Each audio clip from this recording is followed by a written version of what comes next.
Craft video ആണേ.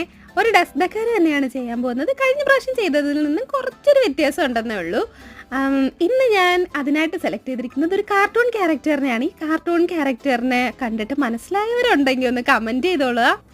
ഈ cartoon ക്യാരക്ടറിനെ കുറിച്ച് അറിഞ്ഞുകൂടാത്തവർ ഭയങ്കര ചുരുക്കമായിരിക്കും. കാരണം ഞാനൊക്കെ ഈ കാർട്ടൂൺ ക്യാരക്ടറിൻ്റെ ഭയങ്കര ഫാനായിരുന്നു. ഇപ്പോൾ വീണ്ടും കാർട്ടൂൺസ് ഇതിന് മലയാളം വേർഷനൊക്കെ വരുന്നുണ്ട്. അത് കാരണം ഇതിൻ്റെ ഫാൻ തന്നെയാണ്. അങ്ങനെ ഞാനൊരു പടം നോക്കി അങ്ങനെ സ്കെച്ച് ചെയ്തുകൊണ്ടിരിക്കുകയാണ്. എന്നിട്ട് ആദ്യം പെൻസിൽ വെച്ച് ട്രേസ് ചെയ്തിട്ട് അതിനൊന്ന് പെയിൻറ്റ് ചെയ്ത് മനോഹരമാക്കി എടുക്കുന്നുണ്ട്. പിന്നെ അതിനൊന്ന് കട്ട് ചെയ്തെടുക്കേണ്ട പരിപാടിയും കൂടെ ഉണ്ട് കേട്ടോ. അങ്ങനെ അതിൻ്റെ ഫീച്ചേഴ്സൊക്കെ നല്ല ഭംഗിയായിട്ട് മെനക്കെട്ട് നിന്ന് ഒരു പെയിൻ്റടി പരിപാടിയാണ്. ആക്രിലിക് പെയിൻ്റാണ് കേട്ടോ ഞാൻ യൂസ് ചെയ്തിരിക്കുന്നത്. കാരണം അത് കുറച്ചുകൂടെ ഭംഗിയാവും. പിന്നെ സ്കെച്ച് വേണമെങ്കിൽ ഏത് പെയിൻറ്റ് വേണമെങ്കിലും വെച്ച് ചെയ്യാം. സ്കെച്ച് പെന്നോ ക്രയോണോ വെച്ച് നമുക്ക് ചെയ്യാം. പിന്നെ ഒരു കുപ്പിയിൽ അടപ്പെടുത്തിട്ട് അതിൽ ഇങ്ങനെ ഒരു ഹോൾ ഇട്ടിട്ട് ഇതുപോലെ കുത്തി നിർത്തി ഇഷ്ടമായൊരു